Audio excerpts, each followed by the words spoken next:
Moscou et Saint-Pétersbourg, deux villes incroyables, deux expériences uniques. Moscou, imposante et bouillonnante, respire la grandeur et l'histoire. Saint-Pétersbourg, élégante et poétique, semble figée dans le temps, avec ses palais majestueux et ses canaux.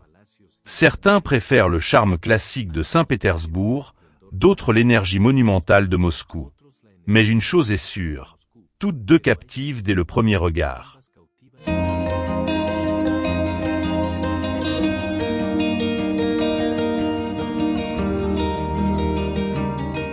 À Moscou, les gens marchent vite, toujours avec un but précis.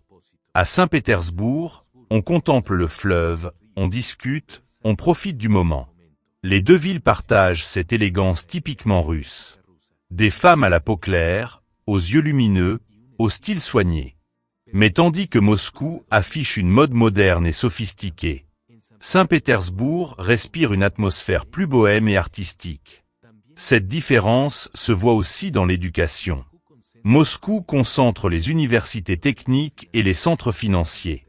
Saint-Pétersbourg, les écoles d'art, de littérature et de musique.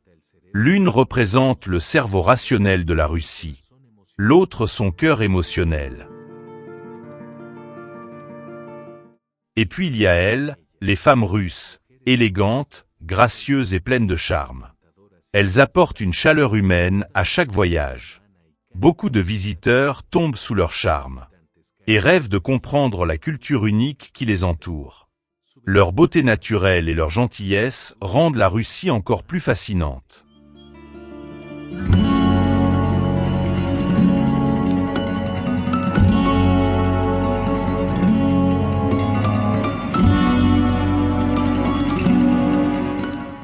Que vous soyez passionné d'architecture, d'histoire, ou simplement curieux de découvrir un peuple accueillant, la Russie a tout pour vous émerveiller.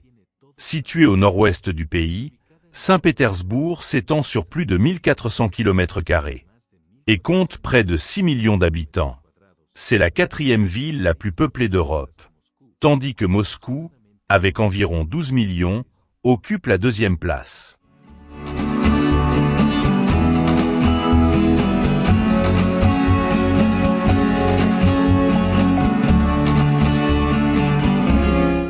Il fut un temps où les Russes eux-mêmes préféraient Saint-Pétersbourg à Moscou.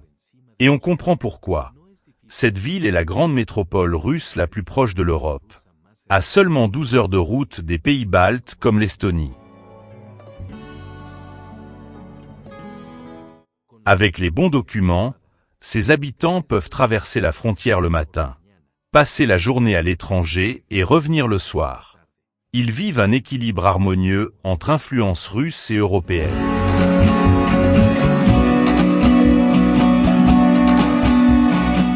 Saint-Pétersbourg a aussi un atout irremplaçable, la mer.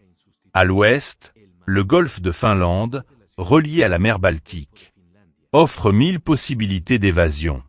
Les habitants y profitent des plages en été, se promènent sur la côte et se détendent après le travail au souffle de la brise marine.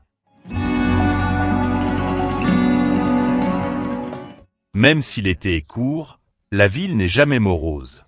Ses rues sont animées, ses festivals et célébrations en font un véritable musée à ciel ouvert. Combiné à la beauté de son architecture et à la chaleur du peuple russe, Saint-Pétersbourg ressemble à une œuvre d'art vivante.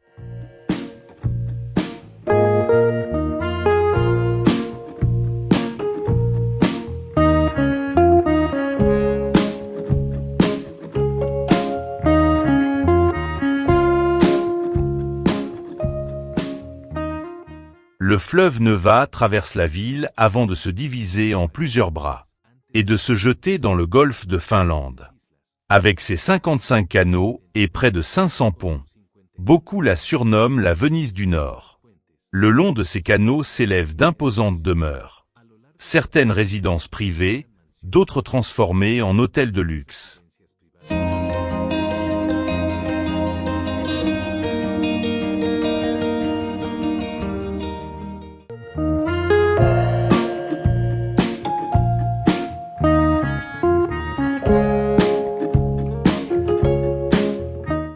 La ville est célèbre pour ses nuits blanches. Ce phénomène où le soleil ne se couche presque pas entre mai et juillet. Durant cette période, Saint-Pétersbourg devient un festival continu. De musique, de danse et de spectacles. Fondée au XVIIIe siècle par Pierre le Grand, la ville fut conçue comme la porte d'entrée de la Russie vers l'Europe. Pendant plus de 2 siècles, elle fut la capitale du pays. Et un haut lieu d'éducation et de culture.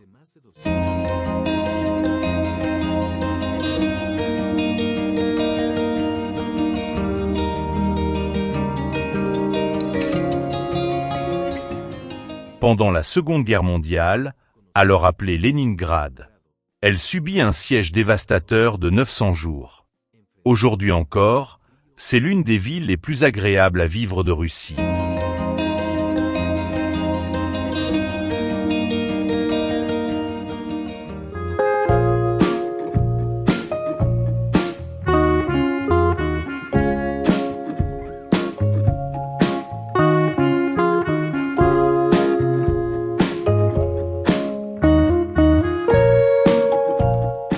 Les femmes de Saint-Pétersbourg sont un modèle de force et d'éducation. Mais le coût de la vie y reste élevé. Les loyers dépassent souvent les 75 000 roubles par mois. Le métro, avec ses 54 stations, est considéré comme une œuvre d'art. Depuis Moscou, un train à grande vitesse relie les 2 villes en 5 heures.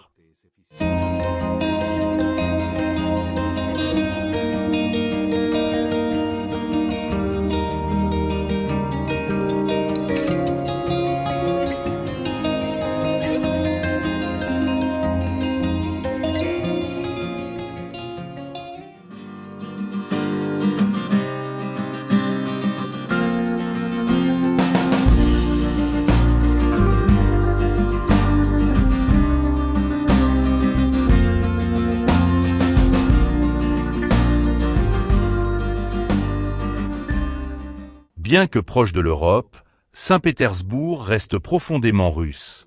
Le climat, souvent gris et pluvieux, peut dérouter les visiteurs.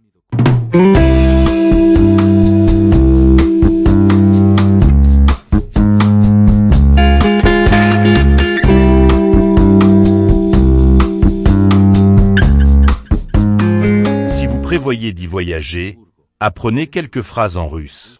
Et préparez-vous à un temps changeant.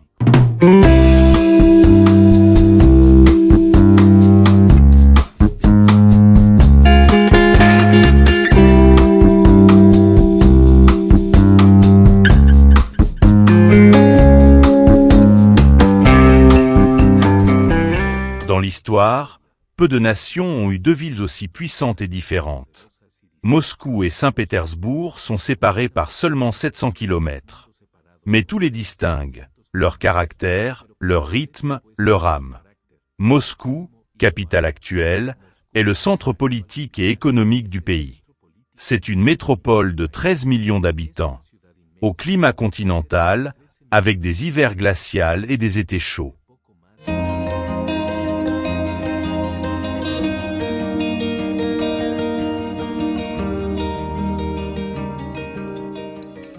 La vie y est rapide et ambitieuse.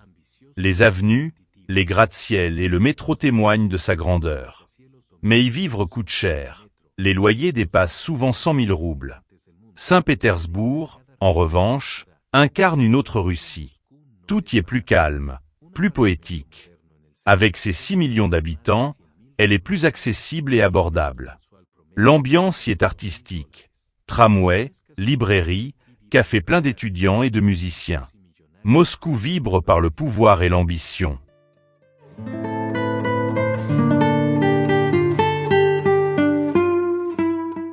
Saint-Pétersbourg inspire l'art et la réflexion. Malgré les tensions internationales, ces 2 villes restent sûres, dynamiques et pleines de vie. Moscou ébloui par son énergie. Saint-Pétersbourg séduit par son histoire et sa beauté.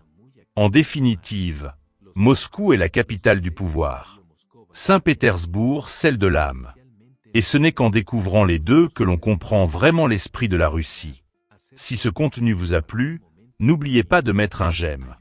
et de vous abonner pour découvrir d'autres documentaires sur la vie et les merveilles du monde.